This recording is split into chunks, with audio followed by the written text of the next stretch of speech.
I will request Mr. K. Raghunathan to speak. And he is an engineer by profession. He had been in the industry for 3.5 decades. He's a good friend of mine. He had been participating in various seminars of ours during demonetization, and after also he has participated in a seminar organized by us at Jawaharlal University as a speaker. And he has many things to his credit.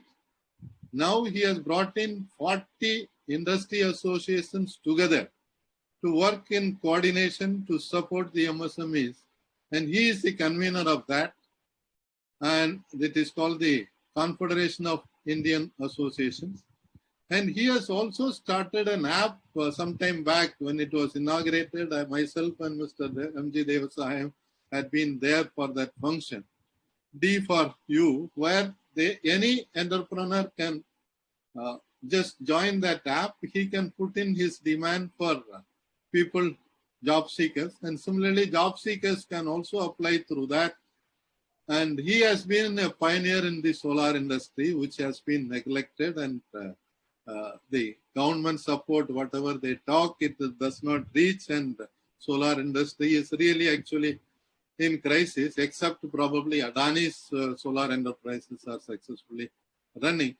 Anyway, he is a great fighter who also fights for the employees. He is one who had given salary for his employees even during the lockdown period.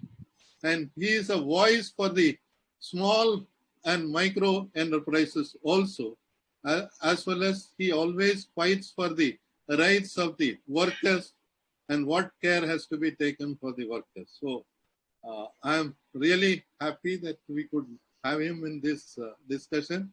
So I request Mr. K. Raghunathan to please present his views. Good evening, Comrade Thomas Franco, sir. And friends, good evening to every one of you. Let me share with you. Normally, we have in our human body 3 areas: the mind, the heart, and the tongue. All must speak in the uniform singular language. Then the person is considered to be a genuine person. My mind can think something, my heart can feel something, my tongue can speak something. Then you are a very dangerous person. In the same way, in our life also, concerning with the bankers, we split into 3: policy creators, execution, and beneficiary. Beneficiary is obviously the entrepreneurs or the micro, small, medium, even large scale industries, which is the heart. And the tongue is obviously the policy makers, which can be RBI and it can be a finance ministry. And the brain of execution is obviously the financial institutions, banks, NBFCs, or the money giving institutions. Now let's understand, in the last 3 months, all of us have met with an accident. The COVID has destabilized every one of us. It's like a bus carrying several passengers of different age, different economy backgrounds, different status-oriented people, gender, traveling, meet with an accident, which is all of a sudden, and that too, a very dangerous accident. What happens? There are some who loses their life. There are some who are gravely injured, some who are absolutely not injured at all, and there are some who come out with minor injuries. What do? The first thing what we do is to give them a first aid and then rush them to the hospital and then attend on them depending on which category they belong to. Let's now talk about the policy as far as I'm limiting my discussion today only with relation to the loans and the institutions which are availing it. I will not digress beyond that at all as far as today evening meeting is concerned. Now let us understand what is the first aid which has been addressed now by the government. The first aid which has been addressed to the MSME or micro and small enterprises largely is a 3 lakh crore loan and another about some 20,000, some 10,000 crores worth of packages. The government estimates that it will benefit close to about 47 lakhs units. 45 lakhs for 3 lakhs crore, the balances are put together and about 47 lakhs beneficiary out of 6.5 crore existing players. Now, after 45 days, we are now seeing 15% is the people who have really got the money in their hand. The sanctions are about 35%. So 50% of the sanction is what the people have got in their hand. There is somebody who has announced publicly saying, I have money but no takers. You know whom I am talking. The largest banker in this country had announced saying, I have money but no takers. All of us in the MSME sector have been saying, give me the money, I need the money. There is a gap between the cup and the lip, as Mr. Franco said. Now, why is that? The sanctions are almost double and the dispersals are only half. What does it indicate? So there is a water in the tank and there is a tap point. There seems to be certain filtrages, leakages or blockages in the pipeline. Let's try and understand what's the pipeline losses. The first point is the methodology in which the scheme has been conceived itself seemingly has flaws. It has been expressed, not once, not twice, but on a daily basis it has been expressed. Where are the flaws? Let me list few of them. One, cutoff date. You take 29/2/2020 as a date on which if there is any outstanding, 20% of it will be given.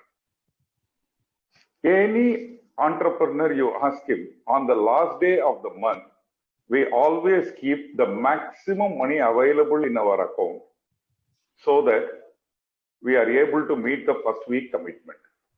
So obviously, on the day of 29/2, my loan which has been availed has been kept at the minimal for the expenses. Why it should not have been taken as the date of the lockdown period? Actually, that is fair. No? 24th of March should have been the cutoff date. So many felt the money what the bank is ready to give me is not sufficient. Then the second aspect, huge documentation. The banks were insisting on documentations after documentation, signature, balance sheets, and utilization certificates. Then the third one, if I had given my property for an existing loan, most of them, why most? 100% of the financial institution who extended this credit guarantee scheme asked and insisted on MODT charges. What is that MODT? I have to go to the registration office, pay the fees to the government, and register the property document for an additional value of the loan which I have received. I incur cost, I incur movement, and I incur documentation. Then the fourth, even after the sanction, while the sanction is given, some are given 10%, some are given 20%, there is no rationale behind it. Then next, I got the sanction. The bank says, give me the utilization certificate. Now, when I give the utilization certificate, the first priority of the banker in issuing my loan is all the governmental dues, whether it is PF, ESI, GST, income tax, TDS. They first directly disperse that. Then the second, the salary, they directly disperse. Then the third, sundry creditors, they directly disperse. Then what do I get in my hand? Actually nothing. And if I don't get anything, and if there is an additional loan gets added on to my account, why do I need it? So the problem is, again, brain, the tongue, and the heart are not syncing. What I want is not known to you, or what you want to do is not known to somebody else, and we are in chaotic situation. The biggest problem today, you know what? Just because of the few willful defaulters, all the entrepreneurs are called as willful criminals. And in the same way, just because few officers in the banking system have flawed, every banker is being looked at as he is doing it with a vested interest, every decision. Can we live under this kind of fear psychosis? I was in the event organized by Mr. Franco or the All India Bankers Association during demonetization, and we gave a standing ovation to the banking officials who stood and listened to everybody's pains and distributed right cash for the wrong cash. Same way today in COVID situation, I'm grateful, I'm thankful to all the bank officials. In spite of the pressure, in spite of everything, they have come to the bank. They have answered the people. They have taken care. But is it enough? End of the day, if we don't get happiness, what do we enjoy in life? What gives happiness for an entrepreneur? An entrepreneur gets happy only when he makes his customers happy, when he makes his employees happy, when he makes his investors happy, and when he makes his supplier happy, all the stakeholders for which he is responsible for. In spite of his best of efforts, sometimes he may not be able to keep everybody happy. No one in this world can deliver 100% happiness to anybody. But we can appreciate the intent. You know, there is a saying we used to say, whether you are sincere or not, it is also important that you appear to be sincere. We must be genuine. Today, what have we done? What have we achieved? We have achieved nothing. Have we helped the industries to survive? No. 35% of the MSEs are getting wound up. The self-employed people are struggling. I assume there is a driver who makes about 30 to 35,000 rupees a month. For 3 months of his income being lost, it's close to about 1 lakh. Where does he recoup it in this year? In any industry, if we divide the April to March as 4 quarters, 70% of our businesses are done during the first quarter and the last quarter. The quarter 2 and 3 is only 30% of the turnover. Why? Because of the climatic problems, because of the festival seasons that comes up. Now, in this financial year, last year's quarter 4 is lost. This year's quarter 1 is lost. So 70% of my income has been lost. How do I survive? It's easy to give motivational talks. You know, a guy who doesn't have the pain in his stomach can always talk and preach. Preachers don't practice. It's easy. Do you know the toughness of a life of an entrepreneur? When everybody thinks he can do, but he is unable to deliver. When the expectations are high, he is not able to give them what it is. That makes him sick. That makes him lose his interest in life. I have seen many people. It was easy to blame the migrant laborers walking on the road. One of the reasons is the employers who have not looked after them. It is not so. There may be some, as I told you already, the wrong people are always existent. Can the wrong people become the norm of the industry? Cannot. Yes, we open a newspaper today, we will read 80% of the news only negative news. That does not mean only negativity happens in the world. positivity is accepted and negativity is not accepted. So it is propagated. So today, there is a problem. Even if the bank official who builds a relationship with an entrepreneur, I know my bank manager like my family friend. I bank with Indian Bank, and it's called my relationship banker. And we always have a relationship manager. Forget the KYC. We are not no more machines and robotics in life. India is known for a personal touch. There are plenty of days an entrepreneur walks into the bank manager's room and says, "Sir, please discount this check, sir. Give me some money, sir. Today I need." The bank manager will sign and give me the money. Have we not seen that? Have we not seen that love and affection and the building of relationships? Today we have become programmed human beings. Do's and don'ts are clear. Nobody wants to cross the Lakshman Rekha. Nobody wants to do anything, even if they think it is fair, they are afraid of the repercussions. Do you know, yesterday our RBI chairman is saying, NPAs are going to be on the rise. I discussed with many my NBFC friends.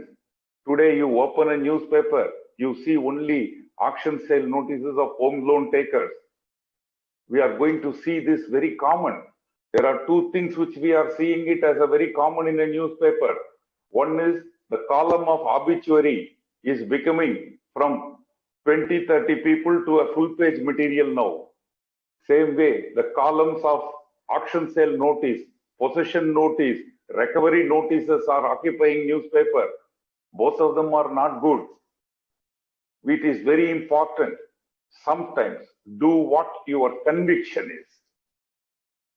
When we are clear with what we want to do and we have nothing to fear, I request my friends in the banking sector, please act what you think is right. An entrepreneur saved is indirectly, we are saying, thousands of people's job opportunities. Have we not heard? Out of about 14 million employees, we are going to lose 30 to 35% of job loss is coming. The curve is increasing. Is it good? A state like Tamil Nadu is generating about 10 lakhs of engineers every year. What will be my youth will do if they don't get a job? Have we thought about it? I may be happy in my life at the age of 60. I have seen life is. But what about my young generation? If they don't get the right job, if they don't get the right salary, if they don't get the right proposals, will it be good for us? As a father, will we be happy? We will not be. We have larger interest to look after. Yes, criminals must be punished. I am not vouching for them, but genuine people must be helped. What happened to our NPA norms? What is NPA norm? NPA norm is supposed to be a early warning signal. Suppose if an industry is not able to repay their loan or service their loan in over 3 months continuously, they will be classified as a non-performing asset so that the radar picks them up and they are under watchful eyes. Now, by pushing the early warning signal, what happens? When you realize that they are not good, everything is gone. There's nothing which can recover out of it. Should we tinker with the early warning signal or should we tinker with the process of handling the early warning signal? Obviously, the right methodology is to handle the early warning signal with the result. All of us, whether it is the government or the policymaker or the executors like the NBFC or the entrepreneurs, we have first our interest to be safeguarded, second, our national interest to be safeguarded. What is our interest? All of us have only one bottom line of interest, which is survival with smile. An official looks for a clean-slated record in his career. When he retires with a red carpet to go. That's his aim. And after his retirement, he mulls over how many people he has helped in his life. You know, thousands of people I have seen at the age of 65, 70, when I walk with them, many come and thank them. Sir, when you were the officer there, you helped me on that particular day, sir. I thought it was a big problem, but you made it look smaller. You went out of the way to look after me. My gratitude to you. These are called blessing in disguise. This is what gives us good health. This is what gives us peace of mind. This is what gives our children a mode of example of our life. Now, entrepreneurs are struggling. COVID has given us a shock. Tell me, every one of you who is listening to this program, we are all educated people. Can we classify, is it an unlock in lockdown or is it a locking in unlock? Can anybody classify this? I don't understand. Today we are hearing from again 14th onwards, Bangalore is going again with a full lockdown. On one side, we are talking, Corona has been controlled. On the other side, the figures are coming. We are yesterday, we have touched the highest. We are going at the highest spirit. Same way, industries are reeling under the pressure of survival, whereas we are talking green shoots. Whom are we fooling? Whom are we trying to get away with?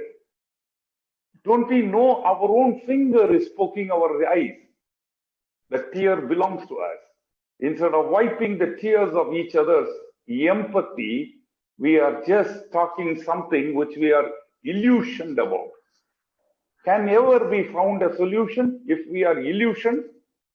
We can never find a solution. I have been telling many entrepreneurs, you cannot find a solution to your problem if you are within the problem. Please stay out of the problem. Please have a macro level of the objective of looking at the problem. You will find a solution. Necessity is the mother of invention. An entrepreneur always knows when one door closes, he will open 100 doors. An entrepreneur is a very positive guy.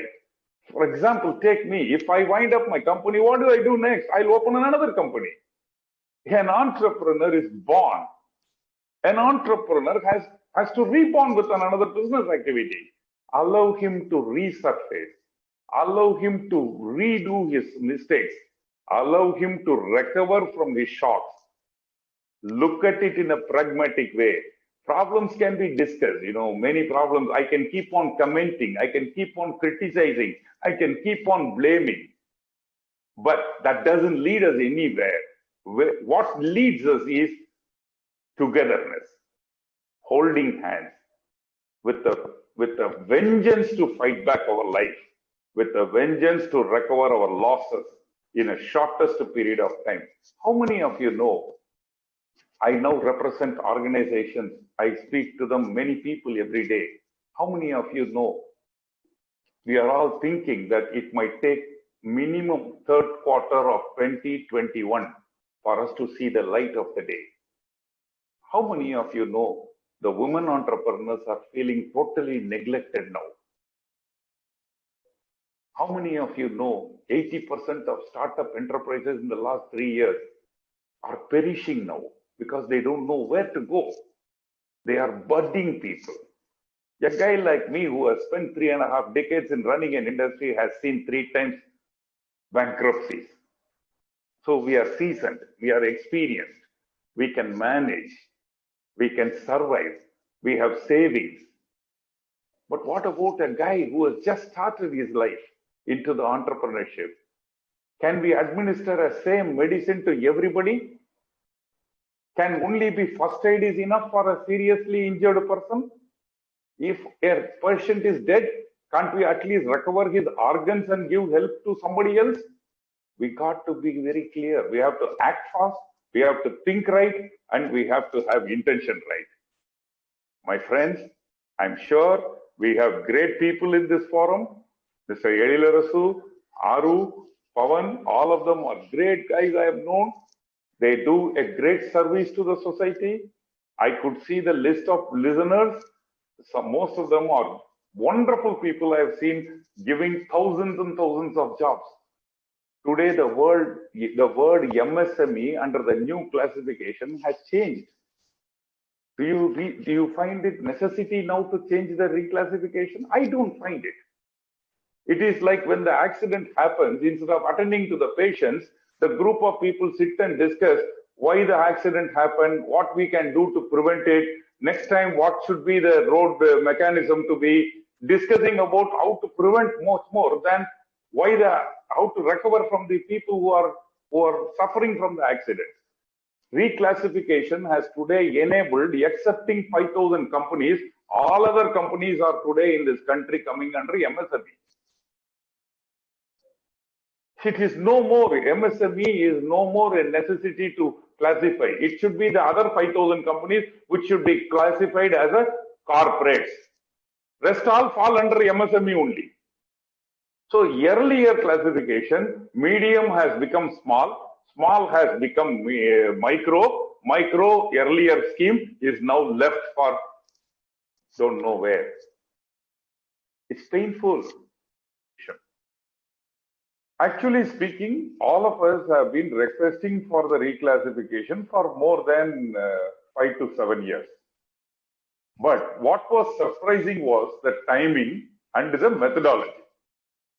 What used to be based on only an investment on the plant and machinery has today got a dynamic variant and a static variant. The static is the investment and the variable component is the turnover. Both have been linked together. The second aspect is all four characters of the business entity, whether it is trader, whether it is service provider, whether it is manufacturer, whether it is exporter, all have been brought into like a kitchen. Tomorrow, they are not going to have any kind of data which is badly needed in this country for administering any medicine.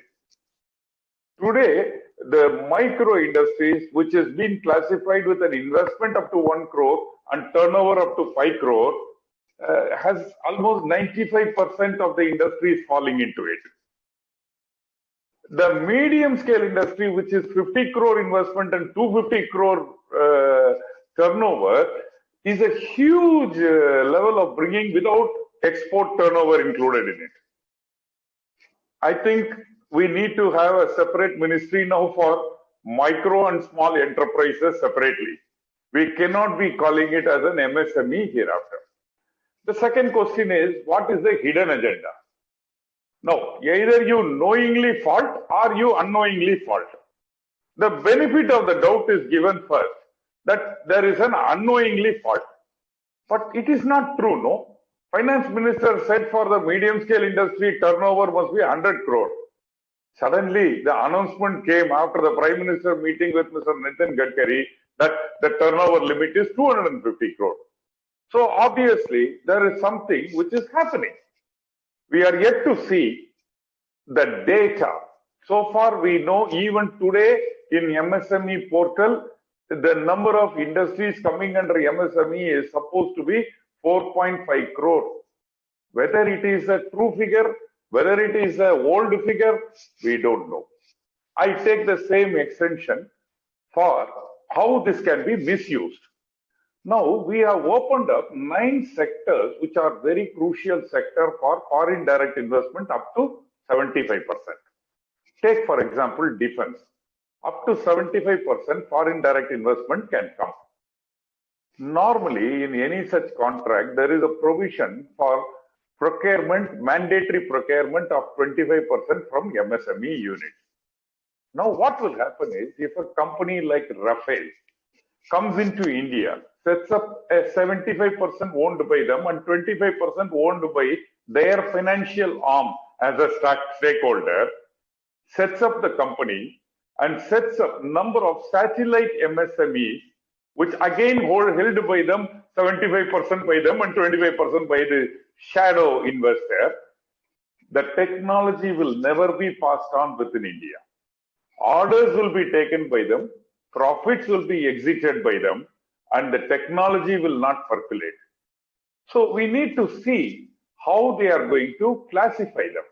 The only benefit it used to be for micro and small enterprises was price advantages in the government procurement. Now, the micro and small has become too many people into it.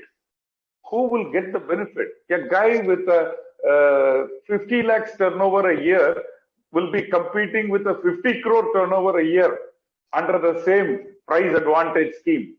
So I think we are diluting it too much. My dear friends, it is easy to say IT industries are going to have 80% of their people working from home even when the normalcy returns. Does it sound nice? It doesn't, because you know what? If close to about 3 crores of the IT employees, which is 80%, are going to be working from home, look at the people who will be losing their income generation. The car owners, the drivers, the bus owners, maintenance staff, rental income dependents, and the cafeterias, canteens, the food suppliers. Everybody is going to reel under the pressure. The sector which created lakhs and lakhs of self-employment in this country are going to see zero income. What have we done for them? Yeah, prevention is better than cure. We are neither doing the cure, we are not preventing the patient also. Then what? Enjoy the death? Can we ever enjoy a death? Never, ever, ever. We can only enjoy creations. We can never enjoy a death. I stop here. I would like to listen more. I'm sure there is a question and answer session. This is a subject I can go on and on and on, because I don't speak with a script.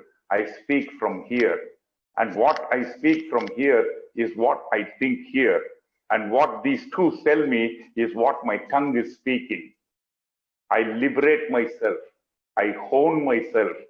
I become perfected when I listen to people like you. Mr. Franco, sir, I stop here. I would rather like to listen more. Thank you. Thank you very much, sir, for the information of the audience.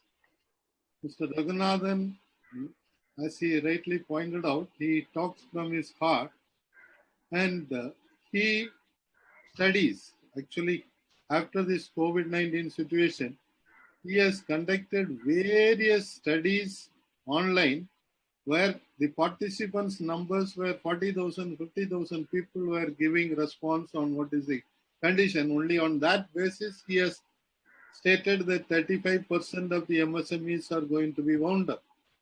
So he talks from the real situation of people at the grassroots level, and he has that live connect with them. And he rightly pointed out that once you get into the bank as a customer and establish a relationship, that is a permanent relationship.